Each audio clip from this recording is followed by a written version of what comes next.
I was a woman dying from a terminal illness. But to the man I loved, I was nothing. Even when I was alone in a hospital bed, begging for help, he was too busy fooling around with someone else. He walked into the kitchen with heavy steps. Ever since Julia Lopez left, it had been cold and lifeless dust now coated the marble countertops. Jason Smith scrubbed the necklace over and over, as if that could cleanse it. Only then did he carefully clasp it around his neck. He was the one who pushed Julia Lopez away. No, he never meant to. He never wanted to lose her. Just knowing she was behind him, within reach if he turned around, had been enough to calm him. But the heavens punished his arrogance, letting her go first and leaving him behind completely and utterly alone. "Babe, I really want your home-cooked food," Jason Smith choked. His stomach grumbled, but he couldn't eat a single bite. So this is what it means to be a walking corpse. He didn't know how much longer he could keep going. He opened the liquor cabinet and uncorked bottle after bottle. White didn't matter. He drank them all down hard, not knowing how much he had. Only that the floor was littered with empty sand, he was still sober. "Eyes bloodshot," Jason Smith screamed. "Babe, I'm drinking myself to death. Can you see me? Come yell at me. Come hit me." Yelling into empty air, he broke down, sobbing like a child. "Babe, yell all you want. Hit me all you want. Just make me your liver detox tea again, okay?" No one answered. The silence was freezing. No matter how much he drank, he couldn't sleep through the night. When he opened his eyes again, the world outside the window was still dark. That big bed he hadn't returned to in ages now, it was just him, tossing and turning alone. Every time he closed his eyes, then opened them again, the space beside him stayed cold, empty. How many nights had Julia Lopez waited for him like this? Waiting, but never receiving anything. Even when he picked up her calls, all he gave her was impatience. Even when alcohol finally knocked him out, his sleep was restless. The nightmares always returned so vivid they cut deep into his chest. But no matter what he did, he couldn't change anything. Julia Lopez often came to him in those dreams, wearing the white camisole dress burned into his memory, walking through their enormous, empty house. Then she'd keep herself busy cooking, cleaning, tidying like she was killing time, her eyes sometimes dazed and lost. One day, his dreams started having sound. Or maybe it was because Dream Julia Lopez finally started speaking. She collapsed by the door, sliding down, tears pouring as she cried, "Jason Smith, you married someone else? You don't want me anymore." It felt like his heart had been ripped out and smashed to pieces. It hurt that badly. How could he not want her? Jason Smith could lose the entire world, but not Julia Lopez. He whispered, "I didn't marry anyone else. That was a lie, babe. I'll be good. I won't make you mad again, okay?"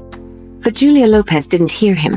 She was lost in her own world, staring into nothing, smiling. "Mom? Dad? You're here to take me home?" As the words fell, blood poured from her mouth and nose, soaking her clothes in red. "I'm here.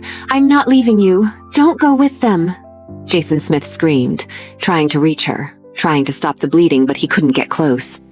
He could only watch as she seemed to cough out the last drop of life and went deathly pale. He shot up from the dream, gasping, half crying, half laughing. "I was wrong, Julia. I was so wrong." But what did it matter? Julia Lopez was gone. Gone for good. At least in dreams he could still see her face. His chest convulsed with pain. Jason Smith curled into himself, lips turning faintly purple. The scent of Julia Lopez on the pillow was fading, and no matter how desperate he felt, he couldn't hold on to it. Her ashes. He had to get them back. He couldn't lose everything. He just couldn't. Jason Smith hired a top-tier private investigator no expense spread to track Tony Camel's every move. Julia Lopez was his wife. Her ashes should be in his hands. Even if he had to fight for them, he would. Carrying a few things, Jason Smith went to the cemetery on a mountain outside the city, where Julia Lopez's parents were buried. Relying on memory, he found the shared black marble tomb. He placed down a bottle of Mau Tai, a few pork floss cakes, and a bouquet of baby's breath. 40. He had never met her parents. Everything he knew about them came from Julia Lopez's wistful stories. These were the things they liked. Jason Smith dropped to his knees in front of the tombstone with a thud. His kneecaps hit the cold concrete, and he knocked his head to the ground 3 times, hard. "Dad, Mom." His voice broke. He couldn't go on. Head pressed to the rough stone, his body trembled uncontrollably. For a long time, he could only rasp out, "I'm sorry. I'm so sorry." There had been a time when he'd resented these 2 elders, sworn to prove them wrong, sworn that one day he would return with Julia Lopez in glory and make them realize they misjudged him. But they didn't misjudge him. Jason Smith was a bastard, the worst kind.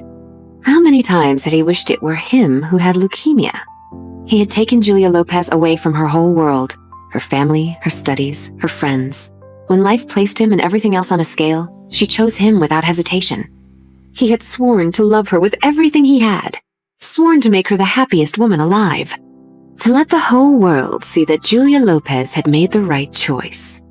One day, when they were old and gray, he wanted her to hold his hand and say, "Loving Jason Smith was the one decision I never regretted." Before she became Mrs. Jason, Julia Lopez was a daughter cherished like a treasure. After she followed him, during the rough days of building his career, she bore all the suffering like it was sweet. Back then, they were so in love. Even plain water tasted rich. Who would have thought temptations from the outside world blurred his vision, and the sweetness began to fade day by day. "You must have met Julia by now," Jason Smith whispered, eyes red. He knelt again hard. His forehead swelled and split, blood seeping down. "Dad, Mom, please forgive my selfishness. I can't let her stay here with you. I want her with me. She's scared of the dark. This place is too cold. I can't." If Julia Lopez had to be buried, then it should be with him. He would find her ashes, no matter what, and never let them go again. 58. Not long after Jason Smith left, someone else arrived at the tombstone. They swept the flowers and food offerings aside with indifference. "Dr. Tony, could you throw these out for me? Thanks."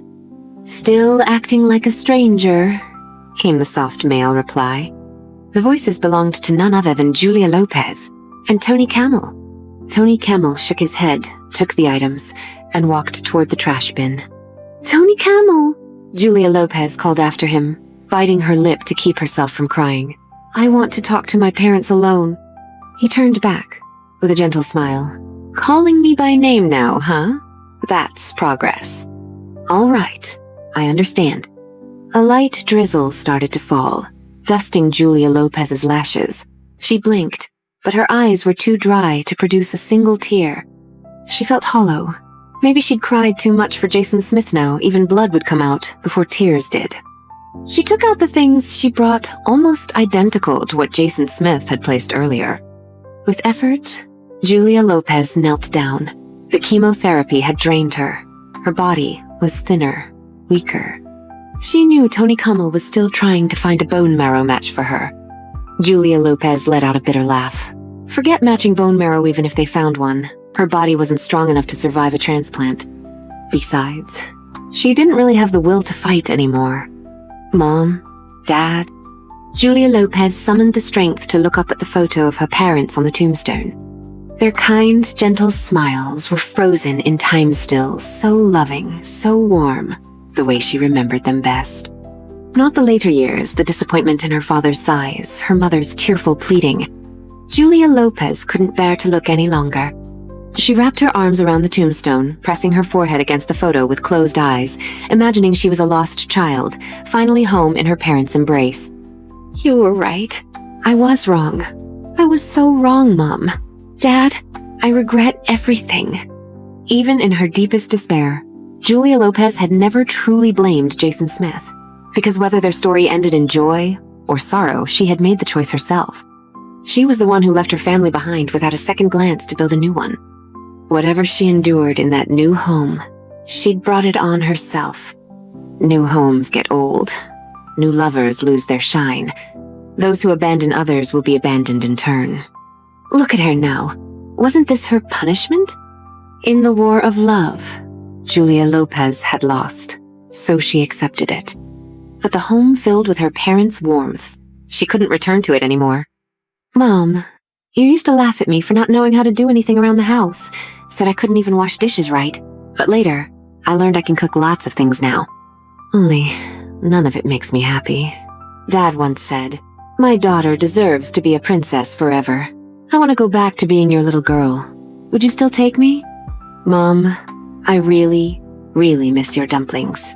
I've tried to make them, but they never taste the same. Mom, hit me like you used to. That one time you did it didn't wake me up. You hit too gently. This time, hit harder, okay? Just don't stay mad.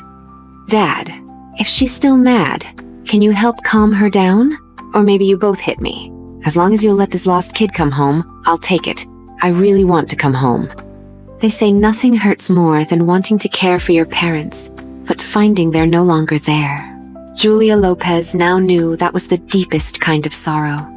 Home was wherever her parents were. The thought made her smile again. She gently stroked the photo of her parents. I won't make you mad anymore. I'll listen to everything you say, I promise. It won't be long now, and I'll come be with you. You'll forgive me, won't you? If you don't say no, I'll take it as a yes. With something to hold on to again, a faint blush returned to Julia Lopez's cheeks. This was her one last wish, the most beautiful one. Tony Camel, standing nearby, heard every word and felt a chill go straight through him. He knew, crystal clear, now Julia Lopez didn't want to live anymore. All his efforts to keep her alive a little longer, none of it mattered if she had already given up. Julia Lopez, let's go. The rain's getting heavier, Tony Camel said, shrugging off his coat and holding it over her head. Come back again when you're stronger, Zoe. Your parents can smile when they see you. Even if she didn't get better, even if she saw them soon, Julia Lopez didn't feel afraid. Still, she was thankful. To have met someone like Tony Camel at the end of her life, maybe, that was heaven's final act of kindness. But she couldn't repay him. She knew her body better than anyone. Time was almost up.